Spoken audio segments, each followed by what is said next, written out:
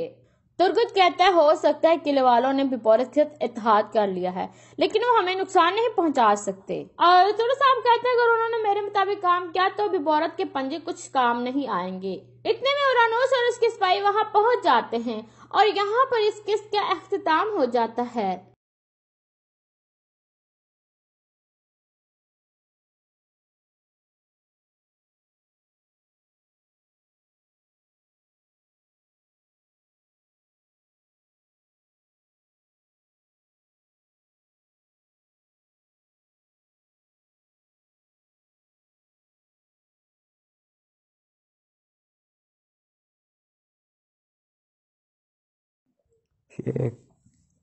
شیخ چلی کو ہو گیا ہوکا۔ شیخ چلی کھانے کا تو ہمیشہ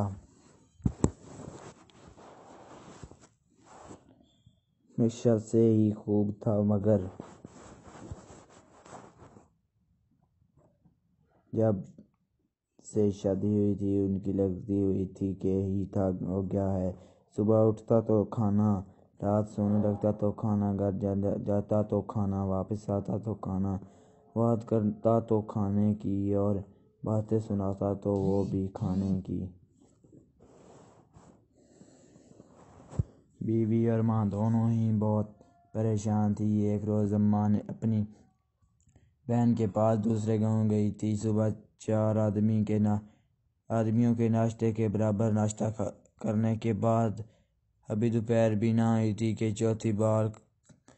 چوتھی بار کھانے کی فرمائش کر دی۔ بیوی تو جلی بیٹھی تھی، صاف منہ کر منع کر دیا، مجھ سے نہیں پکا جاتا ہر وقت کھانا، شادی کے وقت سنا تھا بس اماں بیٹے 2 جانتے ہیں تو سوچا تھا چلو پکانے ریننے کی مصیبت نہ ہوگی، مگر اب اس سے تو کہیں بہتر تھا۔ 8-10 افراد کے گنبے میں بیاہ ہو جائے، چوتھی کام بھی نہ ہوتی جتنا تم اکیلے کا ہے۔ اب کھانا ہے تو خود ہی پکا لو، سوچ لو۔ شیخ چلی تنبیہ کرنے کے اندازے میں بولا، ہم نے ایک بار رمضان میں افطاری بنائی تھی تو باورچی خانہ ہی جل کر رہا ہو گیا تھا، ایسا نہ ہو آج ہم کھانا پکائیں تو گھر ہی جل جائے پورا کا پورا، پھر رہیں گی کیا؟ باورچی خانے جلے جا کر پھونکے میرے جوتے سے، مگر میں ہر وقت کھانا ہی نہیں پکا سکتی بس، بیوی نے فیصلہ کن انداز میں جواب دیا۔ شیخ چلی کا ایک مطلب تھا لگے خوشامد کرنے اور آخرکار اسے کھانا پکانے پر راضی کر لیا۔ کھانا تیار ہو چکا تھا، بیوی نے دسترخوان لگایا، دوپہر کے کھانے کا وقت ہو گیا تھا، وہ خود بھی ساتھ آ بیٹھی۔ شیخ چلی نے خوب لمبے لمبے ہاتھ مارنا شروع کر دیے۔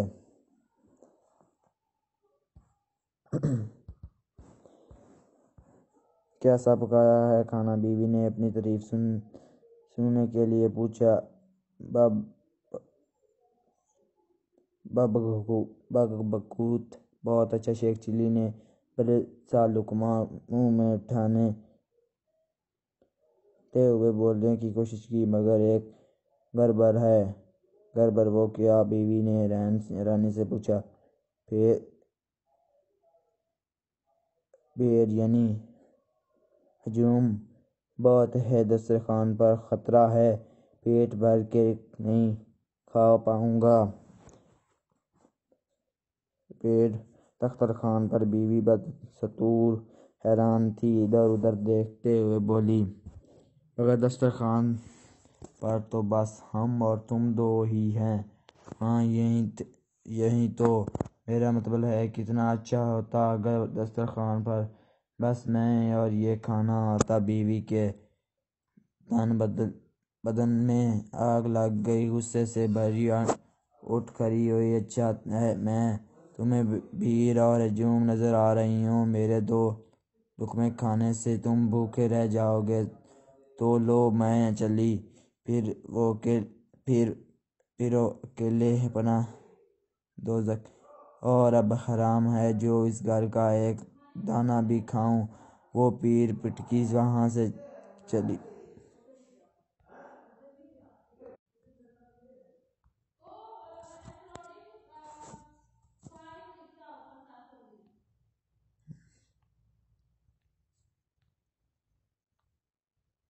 اس کے جب گھر ایک دانہ بھی کھاؤں، وہ پیر پٹکی وہاں سے چلی گئی۔ شیخ چلی نے دبا کے انداز میں دونوں ہاتھ اٹھاتے ہوئے چھت کی طرف دیکھا، جیسے اس نے جانے پر شکر ادا کر رہا ہوں، اور پھر دسترخوان پر ٹوٹ پڑا۔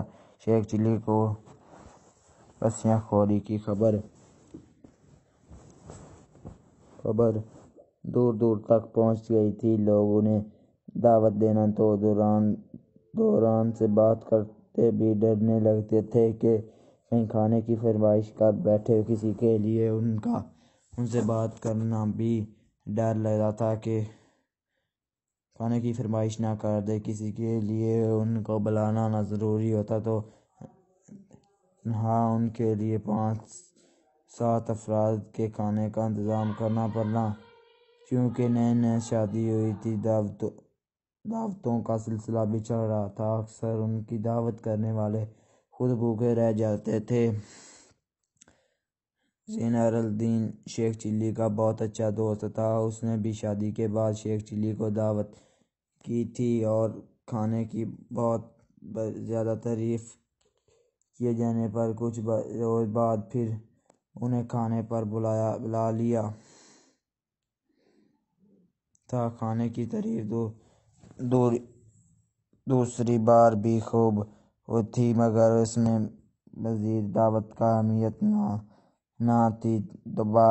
دونوں بار اس کے گھر والے اور خود اسے بھوکا سونا پڑتا تھا۔ شیخ چلی کو بڑا انتظام تھا کہ کب وہ ایک بار پھر انہیں دعوت پر بلائے، اور کب وہ اپنے دل بلکہ پیٹ کے ارمان نکال لے۔ اور جب طویل انتظام کے بعد بھی دعوت نہ ملی تو ایک روز وہ خود بلائی مہمان بن کر اس کے گھر جا دھمکا۔ زیردین نے دستک سن کر دروازہ کھولا تو شیخ چلی کو دیکھ کر اس کی جان ہی نکل گئی۔ خلق کا گھر میں بلایا اور علیک سلیک کے بعد آنے کا اسباب پوچھا۔ شیخ چلی بولے، بھائی تم نے تو ہمیں بھلا ہی دیا، عرصے سے صورت نہیں دکھائی، کب سے انتظار تھا کہ کھانے پر بلاؤ گے، مگر بس انتظار ہی کرتے رہے۔ ہم تو سوچا چلو خود ہی وہ آتے ہیں، آخر کو تمہارا گھر بھی خیر سے اپنا ہی گھر تو ہے۔ ہاں۔ انہوں نے اپنی بات پر خود ہی کہنے لگا۔ یہ زیردین کو غصہ تو بہت آیا، مگر صبر سے کام لیا۔ سوچا ان سے 2 ٹوک بات کر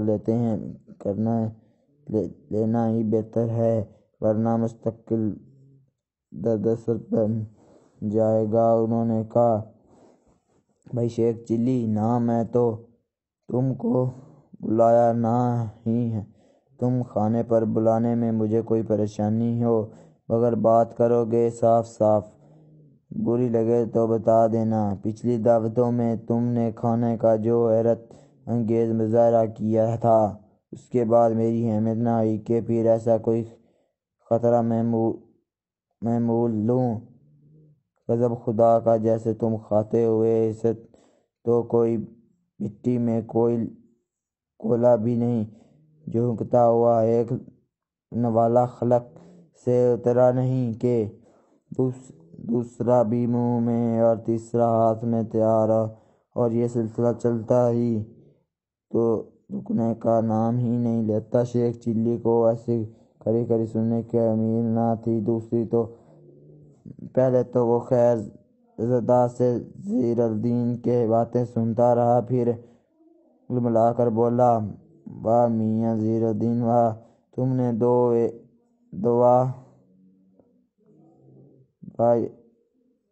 ایک دفعہ کھانے کا کھلا دیا، جیسے ہمارے ساتھ پشتوں پر احسان کر دیا۔ نہ کرتے ہو دعوت تو نہ کرو، بلکہ اب تم بلاؤ گے بھی تو میں آنے والا ہی نہیں، مگر یہ بات برداشت نہیں کر سکتا کہ تم کیا چاہتے تھے کہ ہم تمہاری یہاں دعوت میں ہی آتے تو ایک لقمہ کھا کر دوسری رکعت نماز پڑھتے، پھر دوسرا لقمہ لیتے۔ ارے میاں ایسا کھانا ہے سے تو بھی بلی، اور ایسے دوستی کو بھی دودھ سے ساتھ سلام، جس میں کھانا کھلا کر جتایا جاتا ہو، تانے دیتے جاتے ہو، لو ہم چلے، اور خبر جو ہم آواز دی، رکنے کی کوشش کی۔ زیر الدین نے دور جاتے شیخ چلی کو دیکھتے ہوئے سکون کی سانس لی، اور توقع نہ تھی کہ یہ بلائی اتنی آسانی سے ٹل جائے۔ پھر شیخ چلی کو جس طرح اپنے آپ پر یہ بمباری لگی تھی، اس طرح خود بخود ٹھیک بھی ہوگی۔ ان کی اماں اور بیوی نے بھی اللہ تعالیٰ کا شکر ادا کیا۔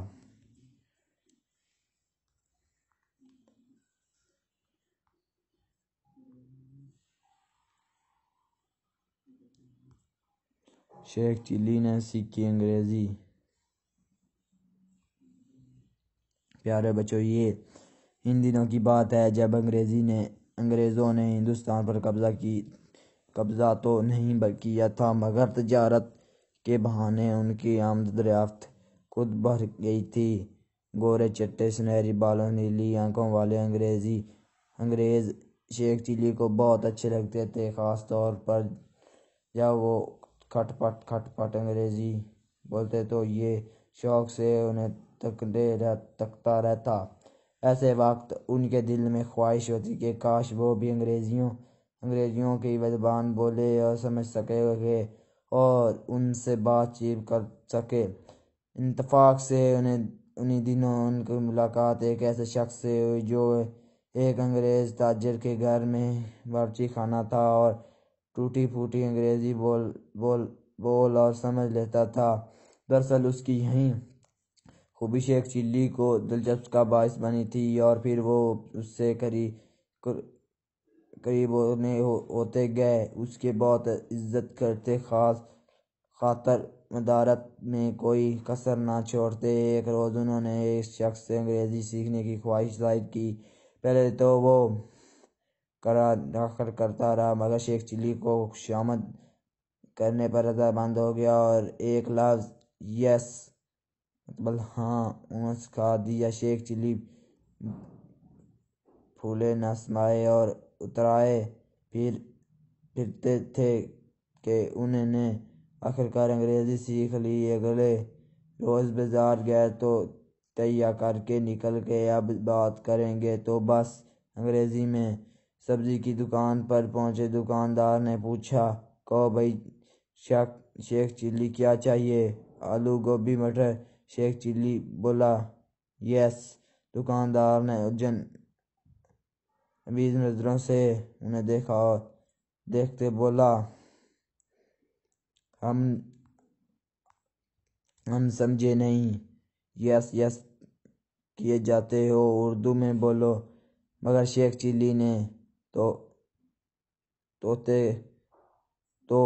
طے کر رکھا تھا کہ بس انگریزی بولیں گے، اس لیے پھر بولے یس۔ دکاندار نے کچھ برابراتے ہوئے تینوں چیزیں ایک سے تولیں اور شیخ چلی کے حوالے کیں۔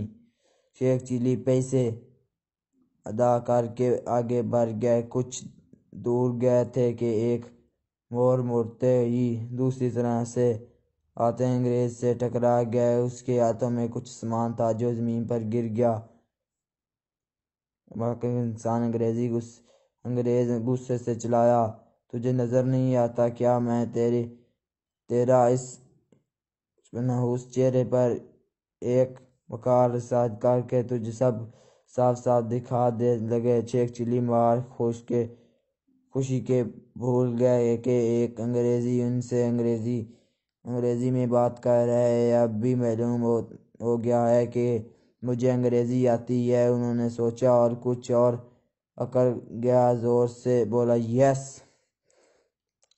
یس۔ انگریز نے حیرت آمیز لہجے میں کہا، تو یہ لو، اور ایک زوردار مکہ شیخ چلی کے منہ پر رسد کیا۔ شیخ چلی لڑکھڑا ہو تو سڑک کے کنارے بہتی گندے نالے میں جا گرا۔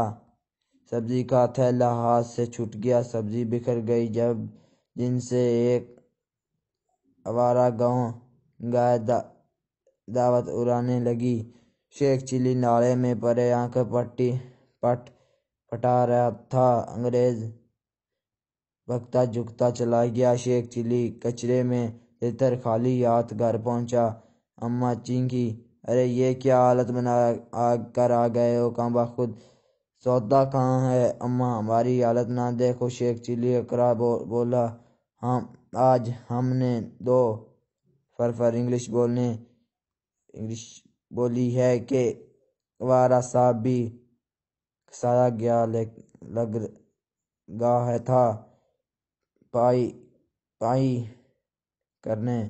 ہم نے جانے دیا کہ کون جا ملے گا منہ لگے۔ اماں خوش ہو جاؤ، تمہارا بیٹا انگریزی بابو بن گیا ہے۔ انگریزی بابو؟ ارے بہار میں گیا تو اور چولہے میں گیا انگریز بابو، امی غصے سے بولی۔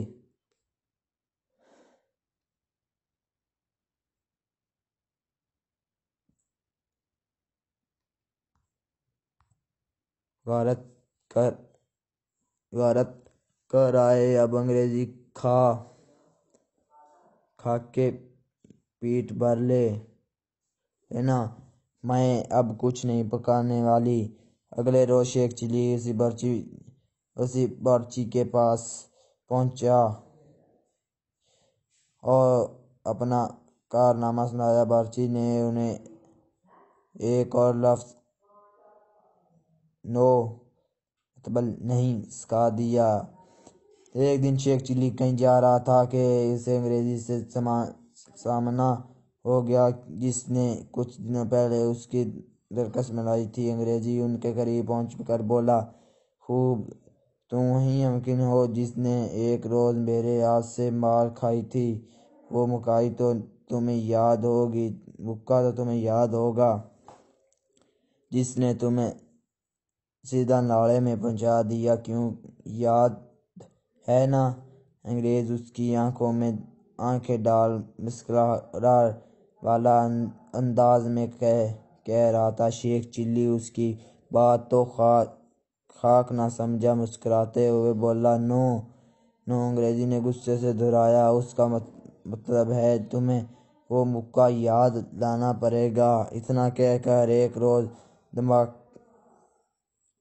دھماکہ شیخ چلی کے جھاڑ دیا۔ زوردار مکہ شیخ چلی کو جھاڑ دیا۔ وہ لڑکھڑا کر سڑک پر جا گرا، سر چکرا گیا، آنکھوں کے سامنے پھٹکنے سے اڑنے لگے، مگر وہ برداشت کر گئے۔ مسکراتے ہوئے اٹھے اور دھمکاتے قدموں پر چل گئے۔ انہیں خوش تھی کہ وہ انگریزی میں ماہر ہوتے جا رہا تھا۔ اگلے روز وہ پھر بارچی کے پاس گیا۔ اس نے انہیں ایک اور لفظ ایکسیلنس مطلب بہت عمدہ، بہت خوب سکھا دیا۔ بارچی کے پاس سے اٹھ کر گھر جا رہا تھا، راستے میں کسی کی آواز پر ان کے بڑھتے قدموں رک گئے۔ یہ ایک 10-11 برس کا لڑکا تھا۔ اس نے قریب آ کر کہا کہ سامنے والے ہوٹل میں ایک انگریز بیٹھا ہے جس نے انہیں وہاں بلوایا ہے۔ شیخ چلی ہوٹل پہنچے۔ سامنے والے انگریز بیٹھا تھا جو 2 مرتبہ اس کی خاطر تواضع کر چکا تھا، بہت غمزدہ نظر آ رہا تھا۔ شیخ چلی کے قریب پہنچا، اٹھ کھڑا ہوا اور انہیں گلے سے لگاتے ہوئے بولا، آؤ میرے بھائی، میں نے تمہیں ساتھ برا ظلم کیا، تم کو مارا، اللہ کو یہ بات پسند نہیں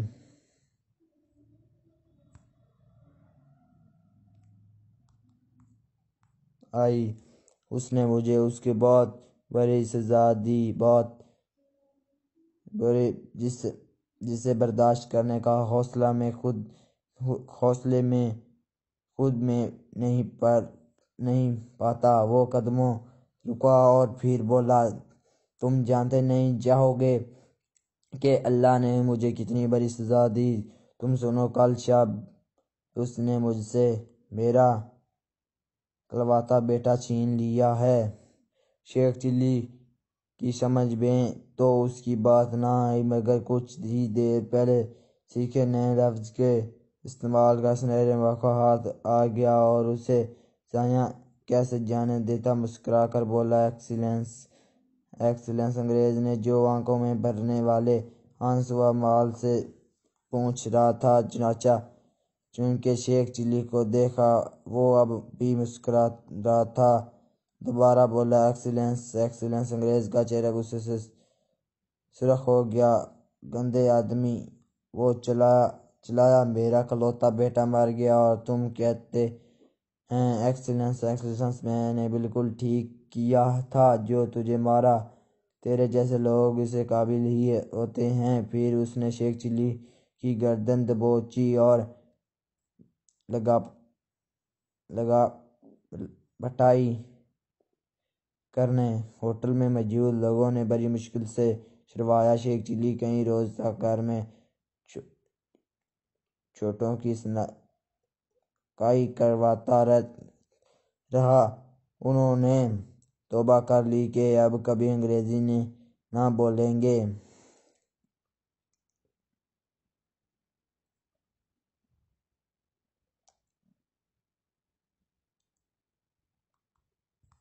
شیخ چلی نے روزہ رکھا۔ آج پہلا روزہ تھا۔ سالن، روٹی، کباب، چاول، دودھ، سیویاں، دسترخوان پر طرح طرح کے کھانے موجود تھے اور شیخ چلی ایسے کھا رہا تھا جیسے آج کے بعد کبھی کھانے کو نہیں ملے گا۔ ایک والا الگ سے اترتا نہیں اور کہ دوسرا منہ میں اور تیسرا ہاتھ میں تیار لقمہ ایک پر اٹھا بھی تل۔ وہ سارا دن کا روزہ ہے، کہیں بھوک نہ لگے۔ شیخ چلی نے بڑا سا لقمہ چباتے میں گو کرتے ہوئے کہا، اماں جو آدھی رات سے اٹھ کر اس کے لیے سحری کا سامان کرنے میں ہلاک ہو چکی تھی، غصے سے بولی، اب مجھے بھی 2-4 نوالے لے لینے دیں۔ تو اب تک جتنا کھا چکے ہو اس سے دن بھر تو کیا کسی بھلے آدمی کو مہینہ بھر بھوک نہیں لگے، ایسا روزے کا بھلا کیا فائدہ؟ اماں تم تو بس ناراض ہو جاتی ہو، چلو نہ پکاؤ پر اٹھو، مگر کھا کے شربت تو بنا دو نا۔ شیخ چلی نے خوشامد انداز اختیار کیا، مگر اس دوران ہاتھ رکے نہ، منہ دیکھ ہوش میں ٹھونسا نہ چلا۔ طبیعت خراب ہو جائے گی، الٹی ہوگی تو روزہ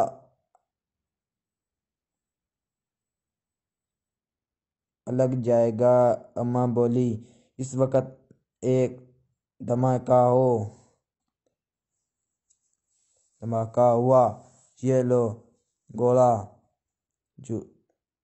جھوٹ گیا، تیرا چکراؤں میں ٹھیک سے کھا بھی نہیں سکی۔ خیر اللہ کا شکر ہے، انہوں نے کھانے سے ہاتھ روکتے ہوئے کہا۔ اس زمانے میں آج کل کی دوسری طرح نہ گھر گھر گھڑیاں تھیں اور نہ بجلی، لاؤڈ اسپیکر۔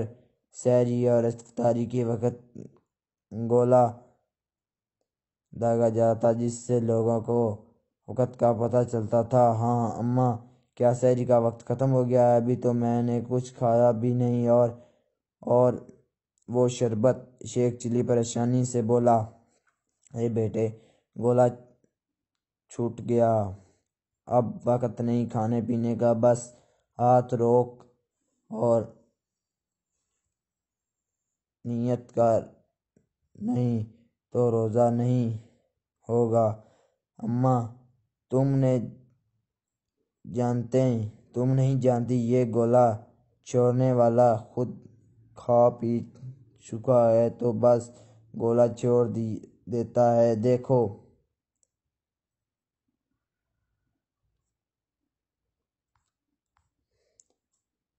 دیکھ لو ابھی کب اندھیرا ہے، آدھی رات کا وقت لگتا ہے، بنا دو نا شربت، ابھی یہ گلا خشک ہو رہا ہے۔ مسجد گھر سے قریب تھی۔ اذان کی آواز آئی تو شیخ چلی کو یقین آیا کہ سحری کا وقت ختم ہو چکا ہے۔ 3-4 آدمیوں کا کھانا حلق سے اتر لینے کے باوجود انہیں بھوک رہ جانے کا غم تھا۔ نماز پڑھ کر گھر لوٹا۔ امی تلاوت کر رہی تھی، خود بھی قریب چارپائی پر لیٹ گئے، پھر آنکھیں کھولی تو ظہر کی اذان ہو رہی تھی۔ گھبرا کر اٹھ کھڑے ہوئے۔ اماں اذان ہو رہی ہے، روزہ کھل گیا، جلدی سے افطاری لگاؤ، میں ابھی آیا۔ ہاتھ منہ دھو کر وہ چلتے ہوئے غسل خانے کی طرف دوڑا۔ اماں قریب ہی دوسری چارپائی پر سو رہی تھی، ہڑبڑی کر اٹھ بیٹھی۔ اس وقت شیخ چلی منہ پر چھپا کے مار رہا تھا۔ آ گئے نگور مارے، آنگن میں دھوپ پھیلی ہے اور تجھے افطاری کا وقت دکھائی دیتا ہے، اولا کر رہے ہو؟ ابھی ذرا آنکھ چپکی تھی۔ ارے ہاں، شیخ چلی نے خرچاتے ہوئے سوچنے کے انداز میں کہا، ابھی تو دھوپ پھیلی ہے مگر ہونا افطاری کا وقت ہی چاہیے۔ گلا سوکھا جا رہا ہے، ہمارے بھوک بھی لگ رہی ہے۔ اماں نے سر پیٹ لیا، بولی، ایسا روزہ کب کوئی رکھے گا؟ پہلے ہی کہہ رہے تھے کہ پچھلے رمضانوں کی طرح روزہ رکھنا ہے تو رکھنے ہی دے، مگر نہ مانا۔ اب تو بے میری جو کبھی سحری میں اٹھاؤ تجھے۔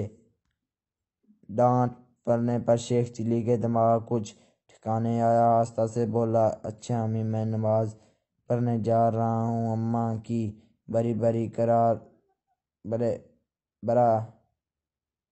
برا کر رہیں گی۔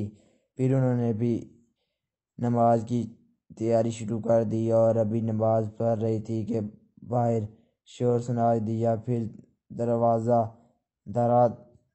دھڑایا جانے لگی۔ سلام پھیر کر دروازہ کھولا۔ شیخ چلی کے 2 دوست انہیں سہارا دیے کھڑے تھے۔ کیا بات ہے، خیر تو ہے؟ کیا ہوا ہے میرے لال کو؟ انہوں نے گھبرا کر پوچھا۔ خالہ، یہ مسجد میں اچانک گر گیا، دوستوں میں سے ایک نے اس نے جواب دیا اور اندر آ کر شیخ چلی کو چارپائی پر لٹا دیا۔ دوسروں نے مزید بتایا۔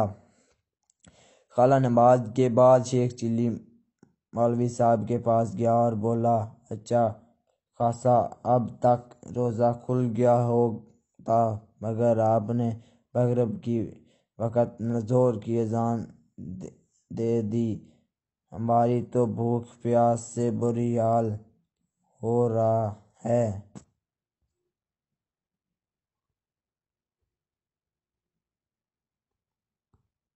مولوی صاحب نے ڈانٹ کیا کہ ہمیشہ بے وقوفوں کی بات کرتے ہو، بھری دوپہر میں ایسے مغرب کا وقت دکھائی دیتا ہے۔ ارے میں ابھی تو مغرب میں پورے 6 گھنٹے ہیں۔ 6 گھنٹے مغرب یعنی روزہ کھولنے میں، شیخ چلی نے دمی آواز میں کہا اور بس چکرا کر گر گیا۔ اماں نے منہ پر چھینکیں مارے تون کی مالش کی۔ کچھ دیر بعد شیخ چلی نے آنکھ کھولی۔ پانی اماں پانی، انہوں نے کمزور آواز میں کہا۔ میرے لال روزہ ہے تیرا، کیسے دے دوں پانی؟ ہمت سے کام لے، اب تھوڑا ہی دیر کی بات ہے، پھر پانی کیا شربت دوں گی اپنے چاند کو۔